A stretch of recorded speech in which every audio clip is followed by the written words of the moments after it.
This is Politicos 254. We cover law, power, and politics here in Kenya. So today we are talking about digital sovereignty, the idea that Kenya should control its own data, just like we control our borders. You create content on TikTok or YouTube, dances, rants, and posts about laws or elections, and it feels local. But much of this data ends stored up far away on servers owned by foreign companies. For example, with Google and YouTube, your emails, files, and videos are often stored in their Johannesburg cloud region in South Africa, which opened in January 2024. There's no full data center in Kenya yet, though there are connection points in Nairobi for faster access. TikTok sends your videos and profiles to servers in the US, such as in Virginia, with no African centers planned as of 2025. On X, your posts go to US locations like Atlanta or European ones in Ireland. Africa generates a lot of data, but it only holds about 1% of the world's data storage. This means that companies abroad use our information for things like AI, while we face slower speeds and less control. In the next part, we'll look at Kenya's laws that address this. Now let's cover the main policies helping us keep more of our data here. These are practical tools rooted in law and strategy. The Data Protection Act of 2019 is the foundation. It's been in effect since November that year, similar to Europe's privacy rules. Section 48 and 49 require safeguards for sending data abroad, like encryption or approval from the other country. Section 50 allows the government to insist that sensitive data, such as health or election information, is processed and stored in Kenya for security or economic reasons.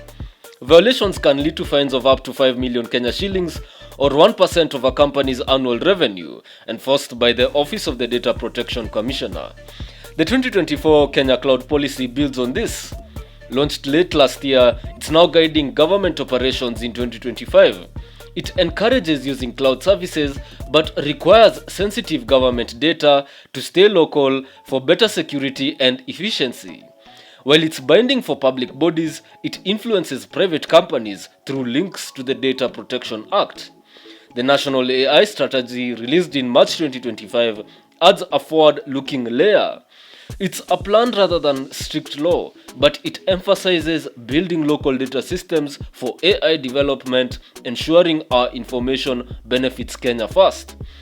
A recent application of this was in May 2025, when the High Court ruled against WorldCoin's eye scanning project, citing violations of consent and data rules and ordered data deletion. These policies are starting to shift how companies handle our data.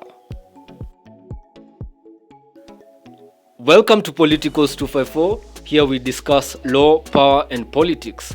Like, share, subscribe, comment, and support us on the M-Pesa till below. Let's get on to business. We've discussed the policies. Now we focus on the practical steps. Infrastructure to hold the data and ways to turn it into economic value. On infrastructure, Kenya is investing in the basics. The Umoja Undersea Cable, announced in 2024, will connect us directly to South Africa and other regions by 2027, reducing reliance on distant routes. Google's Joburg Center is already processing more Kenyan data. A key project is Airtel's new data center in Nairobi, a 44-megawatt construction, started in September 2025 and is expected to be online by 2027. Enforcement is also strengthening. The Data Protection Commissioner conducts regular audits on foreign apps, and the AI strategy includes training programs for thousands in data management. For revenue, these efforts create new income streams. The digital services tax at 1.5% has been in place since 2021. In 2025, it's expanding to the significant economic presence tax, which started in July. It taxes companies based on Kenyan user activities, even without a local office. Local storage means fees for hosting data here, with partnerships sharing 20 to 30% of proceeds with Kenyan firms. Locally, services like M-Pesa use transaction data to offer loans, keeping economic benefits in the country. Across Africa, strong data rules could grow the digital economy to contribute over 5% of GDP by the end of 2025. Challenges like international tensions may slow progress, but the foundation is solid. The African Union's Data Policy Framework from 2024 provides a shared guide, not a strict law, but a way to align rules across countries. It promotes local data storage while supporting trade under the African Continental Free Trade Area and ensures safe data sharing between African nations. This connects to the Malabo Convention on Cybersecurity and Data Protection, which took effect after 15 countries ratified it by mid-2023, with more joining this year. Together, they focus on ethical AI and continent-wide taxes on large tech firms.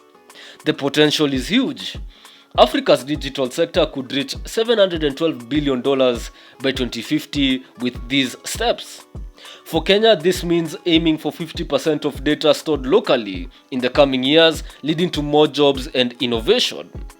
As a creator or user, you can check your app privacy settings, support local projects, and stay informed on data protection laws. If this content helped, share it and follow us for more on these topics.